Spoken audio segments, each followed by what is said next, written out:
watch. And she's like, oh, I want to go watch Alex Eala play. Like, oh my gosh, I want to watch. My mom's Filipino, so she's crazy about Alex. And she's like, I'm going to come watch her when she plays on Thursday. And I was like, Mom, I'm going to be playing on Thursday.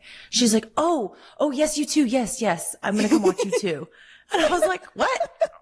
Mom, what are you doing? So it's funny.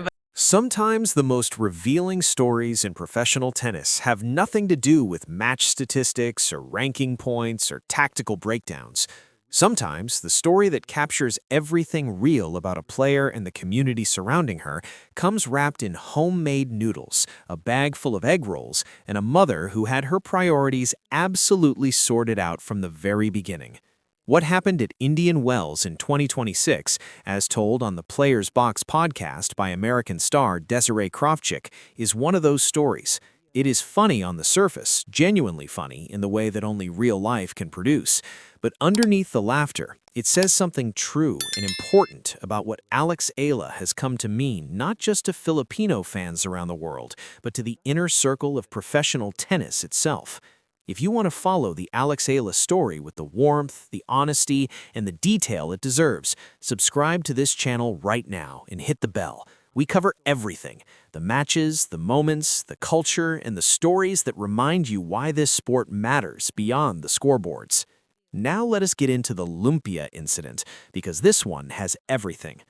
Desirae Krawczyk is a four-time Grand Slam champion. She is one of the most successful doubles players on the WTA Tour and a genuinely respected figure in professional tennis. She is also, by her own highly amused account, the daughter of a woman named Maria, who has completely and without apology reorganized her sporting loyalties around Alex Eala. Maria Krawczyk is, by her daughter's description, inhumanly Filipino, in the most wonderful sense of that phrase.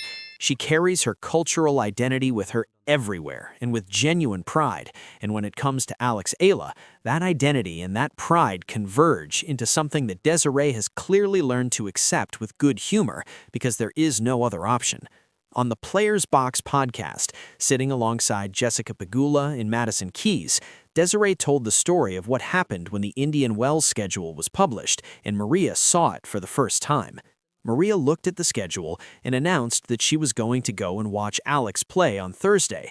She said it with the energy of someone who had been looking forward to this for a long time and was very pleased that the schedule had cooperated. Desirae heard this announcement and experienced the particular kind of moment that children of very passionate parents will immediately recognize. She looked at her mother and pointed out with as much patience as she could manage that she was also playing on Thursday. Desirae Krawczyk, four-time Grand Slam champion, the woman sitting right in front of Maria, her actual daughter, born of her own body, present in the same room at that very moment. Maria paused. She considered this information. And then she said with the gentle magnanimity of someone making a reasonable accommodation that, yes, she would watch Desirae too. She would watch her as well, she guessed. Desirae Krawczyk delivered this story to Pegula and Keys with the resigned affection of someone who has genuinely come to terms with the situation and now finds it mostly hilarious, which is the correct response. Jessica Pegula and Madison Keys, two of the best players on the American tour, were reportedly laughing hard enough that the podcast had to keep moving past the moment before anyone could fully recover. But the story was not finished yet, because what Maria was planning to bring to Indian Wells made the scheduling conflict look like a minor administrative detail. Maria Krawczyk had not simply planned to attend the tournament. She had prepared for it with the kind of thoroughness that Filipino mothers apply to the task of feeding people they care about. She had prepared homemade lumpia, which are the crispy, golden Filipino spring rolls that represent a level of culinary dedication that no stadium food vendor can touch or even aspire to.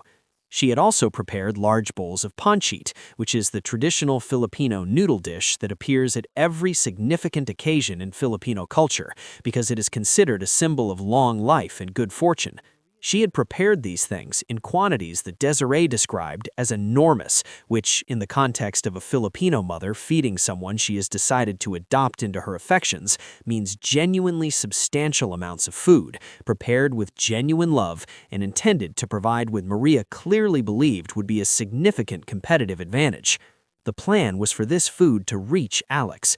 Maria had decided if the home-cooked magic of traditional Filipino cuisine could be delivered to the Pinoy Dragon before her match, the results would be everything the Filipino community was hoping for. It was a plan built on the same logic that has fed athletes through generations of Filipino sporting culture, that you play better when someone who loves you has cooked for you, and that the flavor of home carries something that no sports nutrition program can replicate. Then, Maria arrived at the stadium gates, and the plan encountered the WTA security infrastructure. The security protocols at a WTA 1000 event are, it must be said, not designed with the ambitions of devoted sporting mothers in mind. There are rules about outside food. There are rules about what can and cannot be brought into player zones and hospitality areas. These rules exist for reasons that are entirely sensible in the context of running a major professional sporting event, and they apply uniformly regardless of how lovingly the food in question was prepared, or how strategically important the person intending to deliver it believes it to be. When Maria opened her bag at the security checkpoint and the guards encountered what was inside, Desiree's account suggests that the guards were genuinely unprepared for what they were looking at. A mountain of freshly prepared Filipino food carried by a woman on a mission is not something that most tournament security personnel encounter in a typical working day. The guards blocked her path. They explained the rules. They were polite but firm. Outside food was not permitted in the player zones, and home-cooked meals were specifically prohibited. These were the rules, and the rules applied to everyone. Maria, by Desiree's account, did not simply accept this and walk away. She made her position clear. She told the security team that this was not merely food, this was fuel for a champion. She explained the cultural significance of what she was carrying with the conviction of someone who genuinely believes and has the entire history of Filipino hospitality behind her to support the belief that feeding someone properly is an act of care that should not be treated as a security threat.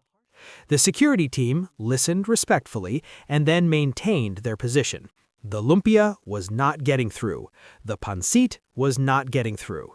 Maria's sovereign mission to deliver home-cooked Filipino goodness to the player she had decided was her favorite was being blocked by corporate policy, and there was nothing to be done about it. Desirae, hearing all of this unfold, was experiencing the specific kind of embarrassment that is unique to having a parent who is absolutely committed to doing something that the rules do not permit. It is the embarrassment of someone who loves the person causing the situation, understands completely why they are doing what they are doing, and cannot think of a single way to make the situation stop. The food was eventually left in the car, sitting in the desert heat of the California afternoon, while Maria went inside to watch the tennis. The lumpia waited. The pancit waited. The plan had been defeated by stadium regulations. But here is the part of the story that transforms it from a funny podcast anecdote into something that genuinely captures the spirit of what is happening around Eala right now. When Desirae told Alex what had happened, the reaction was immediate and completely unscripted. According to Desiree's account, Eala did not simply laugh politely and move the conversation forward. She was genuinely moved. She told Desirae to tell her mother that she was a legend. She said, with the sincerity of someone who means every word, that she would trade her ranking points for that lumpia right then. She was not performing gratitude for an audience. She was a young woman from the Philippines training on a specific dietary program at a tennis academy in Spain, responding to the news that a Filipino mother had shown up at a major tournament with homemade food for her and feeling it exactly as deeply as the gesture deserved to be felt. She even, according to Desirae, floated the idea of a post-match operation to retrieve the food from the car in the parking lot. The image of Alex Eala, ranked in the top 30 of the WTA Tour, sneaking out to a parking lot in the Indian Wells Desert to eat contraband lumpia from a stranger's car, is one that the tennis world should sit with for a moment because it captures something about her character that no interview or press conference can fully communicate. She is someone who genuinely loves where she comes from. She is someone for whom the food, the language, the culture, the community of the Philippines is not background detail, but active, living, daily reality. And when a Filipino mother shows up at a tournament with homemade food and gets turned away at the gate, Eala does not treat that as a funny story about stadium rules. She treats it as a moment of connection with someone who saw her and wanted to take care of her the way Filipino culture takes care of its own. Desirae also revealed on the podcast something that Jessica Pagula and Madison Keys, who were both in the conversation, found equally hilarious and equally revealing. Maria Krawczyk, the mother of a 4-time Grand Slam champion, had looked at Alex Eala's ranking and her prize money earnings and told her actual daughter, the Grand Slam champion sitting in front of her, that Eala was doing amazingly. She mentioned the ranking, she mentioned the prize money, she expressed admiration and pride that was genuine and unfiltered, and then she said, with the simple honesty of someone who has made a decision and sees no reason to soften it, that Alex is the queen.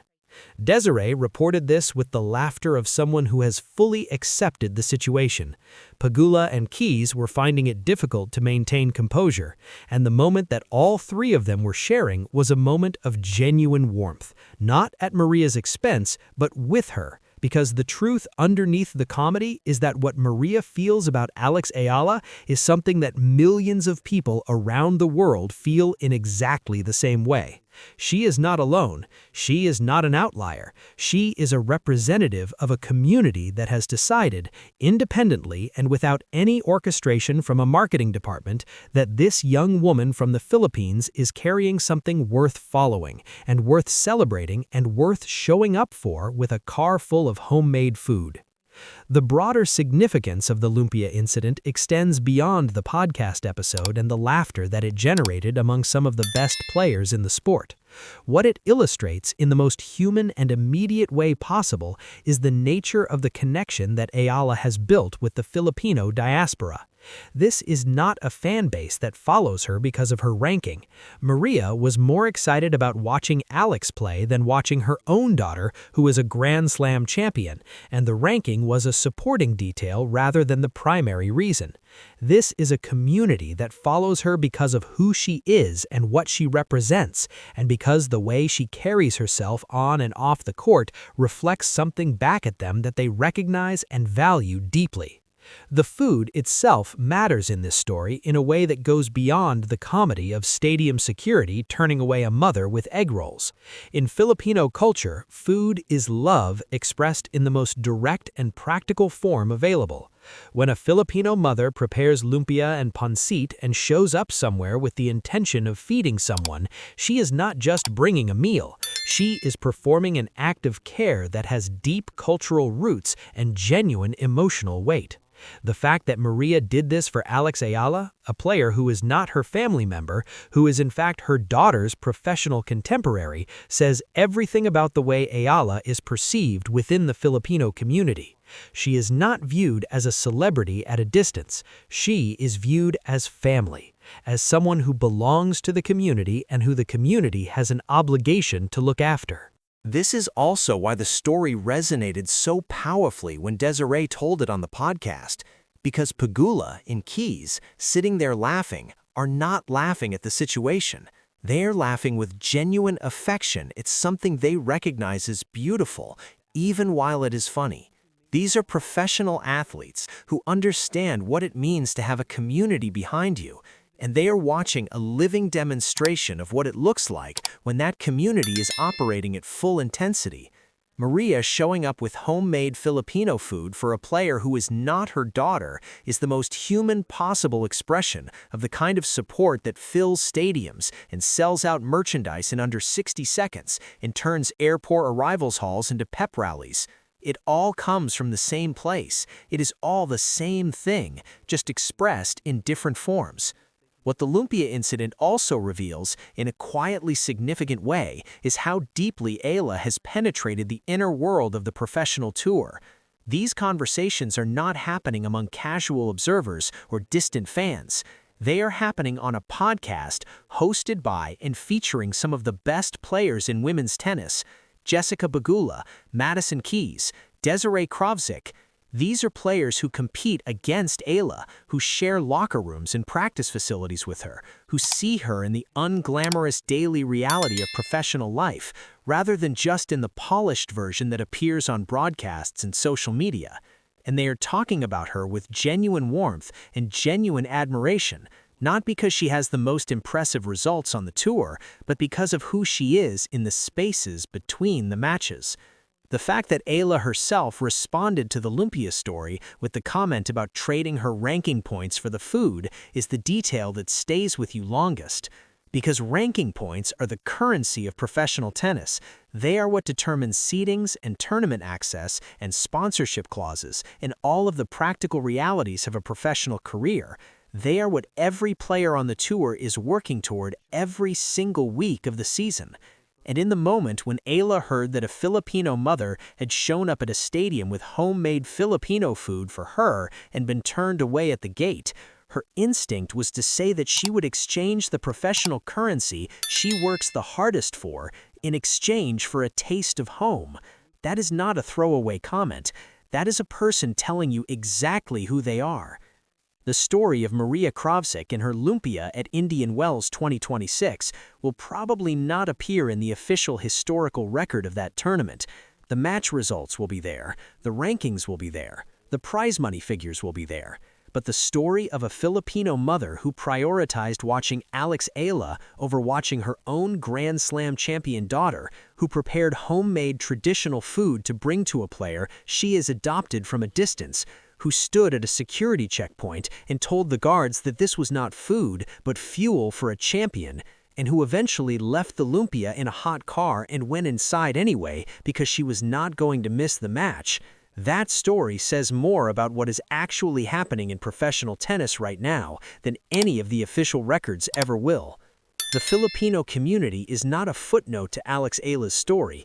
It is the story. Maria Krawczyk, standing in a gate in the California desert with a bag full of homemade food and absolute conviction, is the story. And the fact that three of the best players in women's tennis were sitting on a podcast laughing and marveling at it together is the clearest possible sign that the tennis world at every level has noticed. If this story made you smile today, share it with someone who needs one. And if you want to keep following Alex Eala's journey through the clay season and everything that comes after it, with the warmth and the depth and the genuine love for what this story represents, subscribe to this channel and hit the bell. We are here for every match, every moment, every Lumpia incident that the mainstream coverage moves past too quickly. The Eala community lives right here. Come and be part of it.